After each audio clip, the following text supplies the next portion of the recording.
Good morning, Baroness, Minister, Excellencies, ladies and gentlemen. It's a great pleasure for me as Chairman of the Board of the Institute for International Affairs to bid you all welcome to this discussion on the Horn of Africa, which I'm afraid remains a continuing concern of mankind.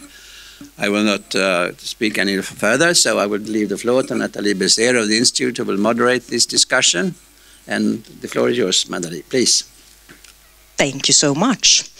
The Horn of Africa is fighting the worst drought and famine in decades. And we've heard stories about families that have seen their goat herd, for example, reduced from 900 to just 50 goats. And a big part of the slum areas, the people live on less than $1 a day. At the same time, inflation is very high and it's rising every day. Price on rice and sugar has doubled in the last 6 months. So we're going to talk today about what the international community is doing and what it can do and what Sweden's role in that is. So I would like to introduce you to the keynote speaker. It will be Sweden's Minister for International Development and Cooperation, Gunilla Carlsson. So please have a seat, Gunilla, over here. But first we will hear Valerie Amos, UN Under-Secretary General of Humanitarian Affairs and Emergency Relief Coordinator. Before her appointment to the UN, she's been British High Commissioner to Australia. She's been made a Labour Life Peer in 1997 and served as leader of the House of Lords and Lord President of the Council. And you both just visited the region, so you have you're updated. And yes, hearing that, just remind, could you please turn off your mobile telephones before we start? So please, Valerie Amos, the floor is yours, and we could welcome her.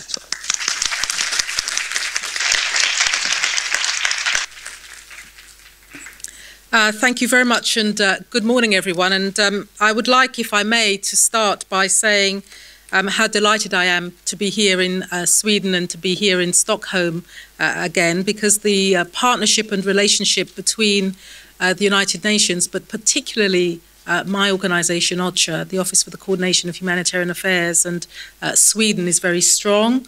It's a partnership which has real depth in terms of the ongoing support we receive for humanitarian work from the Swedish government, and it's a commitment which is both financial. Sweden has been the top humanitarian donor for 4 out of the last 5 years, but it's also a partnership that goes much more deeper than that, in the sense that we really rely on our colleagues in Sweden, both in government and elsewhere, to work with us on some of the major challenges that are facing us as a humanitarian community, and no more so than in the Horn of Africa, which I will speak a little bit more about in a moment. But I'd like to first of all say a very big thank you to you, Chairman. I've lost you. You're hiding, for hosting us today, and really thank all of you again for being here. There are some really major challenges that are facing us in our world that we have to confront on the humanitarian side. And I think we're all aware of what they are. A rapid rise in population growth in some parts of the world, rapid urbanization, but at the same time, many of the countries in which we are working, the people that we need to work with are rural.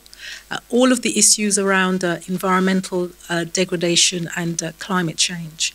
And one of the things that we have to do as a humanitarian community is not only to think about how we respond to those challenges and how we put together a humanitarian system that is more effectively able to deal with those challenges, but how can we really bridge the gap between helping those people who are most in need. And last year, billions of dollars were spent on the humanitarian response. How can we make sure that those dollars don't just go into life-saving survival operations, but are building a bridge to help those countries and to help those people in terms of their longer-term survival, the building of the resilience of their communities, and tackling the overall development challenges that face those countries. And when we look at what is happening in the area of food security around the world, I think that those challenges that face us on the humanitarian stroke development access come into really sharp relief. Last year, round about October, November, when we published our appeals for 2011, we made it clear then that we would see a crisis in the Horn of Africa, that the advance warning figures that we were receiving made it very clear that there would be a drought that would have a significant impact on the region. But it was only this year, in July, when we got to a situation of declaring a famine in 6 areas of Somalia, did the world really wake up to the reality of what was happening in the Horn. So in dealing with the fact that we have a food security situation across the Horn of Africa, confronting Kenya, Ethiopia, Somalia, and Djibouti, some 12 million people affected in that region, 4 million of them in Somalia. At the same time, we asked ourselves some really hard questions, and we're continuing to do that, about why is it in 2011 we are still in a situation where in some parts of the world we reach famine conditions. I think that those of us who have lived through some of the history and seen what happened, for example, in the Horn in the 1980s, are appalled that we have reached the tragedy of a famine yet again in Somalia. And the reason that we hit famine conditions in 6 areas in Somalia, despite the fact that we have millions of people who are affected in Kenya and Ethiopia, is the difference between a country which is in the midst of a conflict. Somalia, as you all know, is a country where the south and central parts of Somalia are controlled by Al-Shabaab, an organization which has been designated as a terrorist organization by some countries of the world. We have a transitional government in Somalia, which is struggling to control all of Mogadishu, the capital city, and of course we have the areas of Somaliland and Puntland. So it's not just about the drought, it's about the fact that we're dealing with a country where it is extremely difficult to put in place policies for the longer term that will support the population in terms of its longer-term survival. So where you have an extremely complex political agenda which is impacting on the humanitarian situation. It is also complicated by the fact that you have neighbouring countries which have received substantial numbers of Somali refugees. Kenya, as you all know, hosts about 400,000 refugees in Dadaab, the majority of them from Somalia, some of them refugees who have been there for the 20 years of the conflict in Somalia, but others who have come in most recently. And Ethiopia, of course, also hosts a large number of refugees from Somalia. But those countries themselves have their own internal development challenges. But despite those challenges, have not themselves fallen into famine.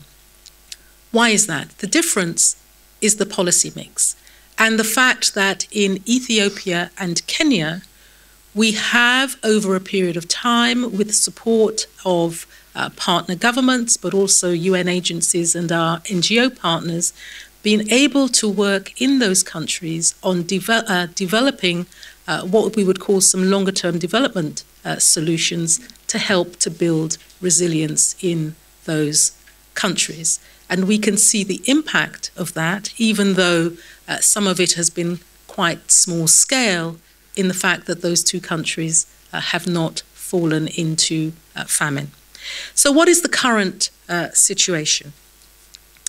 We were challenged to scale up our response considerably, particularly in Somalia, which is a difficult operating environment where security remains a major challenge.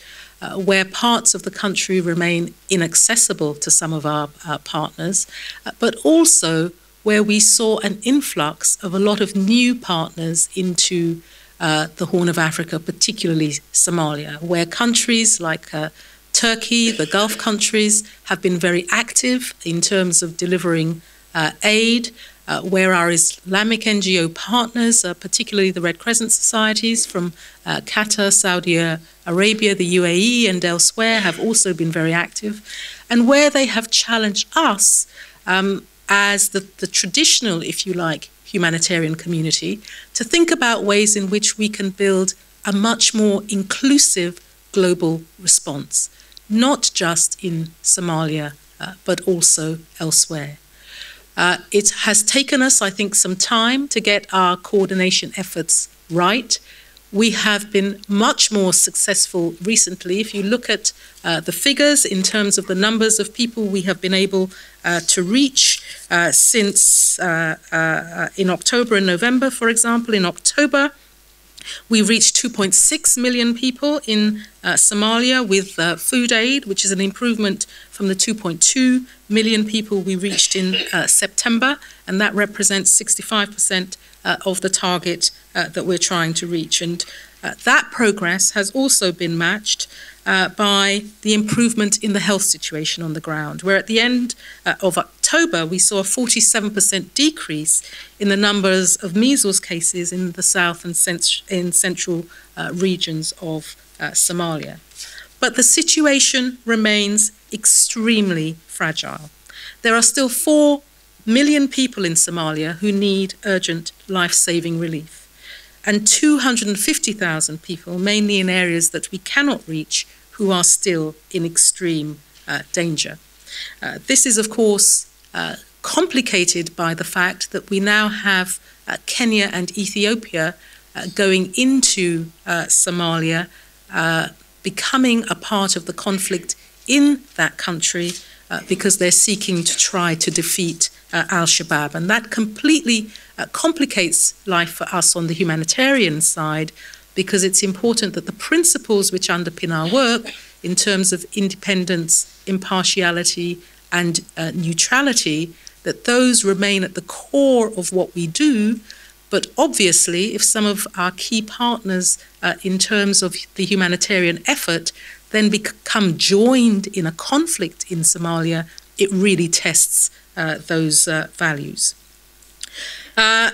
Looking forward, it's clear that the humanitarian crisis in the Horn of Africa will not decrease in the near future. I think we will continue to face these challenges in 2012. The key for us, I think, will be how, as an international community, do we do that collectively with our partners from the Islamic world. We need to work together even more efficiently, I think, to improve as much as possible the landscape and the environment in which aid is delivered. And we need to be able to demonstrate, not just in Somalia but elsewhere, that with timely, targeted and effective aid, we can save lives and lay the groundwork for people to rebuild their livelihoods when the immediate danger has passed.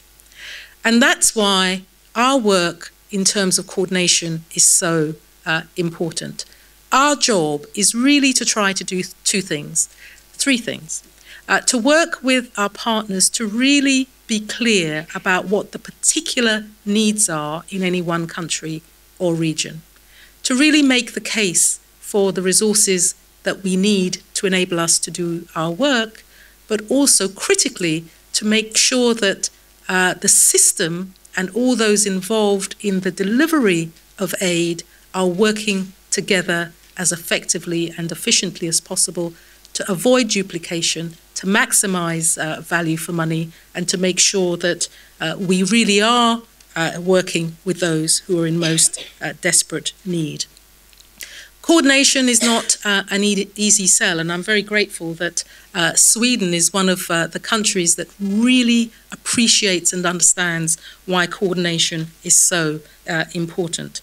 People are naturally drawn to give funds and support to agencies whose work they can easily see, the delivery of food, the difference that you make in terms of a water supply, vaccinating children.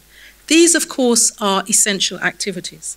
But it's also important to support the system that enables effective and targeted delivery and prevents duplication, as I've said, or inefficiency, by bringing together the information needed to ensure that funds are well spent and that no needs are left unmet. People are thinking much more carefully now about not only how they spend their own money, but how their governments spend their money. The outpouring of support for the Horn this year has been unprecedented. We have raised 80% of the money that we need for our Somalia appeal, and over 75% if you look more broadly at the Horn of Africa. But quite rightly, people want us and the agencies that we work with to be accountable. They want to know that their money is going as far as it possibly can. That is very much the focus of our work on the coordination side, to make sure that every dollar, cent, crown that is spent in the best way possible. And it's also about ensuring that we are building the policy framework that helps those countries to help themselves. So as part of that, the focus on building the resilience of those communities, bridging between humanitarian and development, is an absolutely critical element as well. So thank you all again for your interest, and my thanks again to the Centre, but also to the Swedish government for initiating this morning's discussions. Thank you.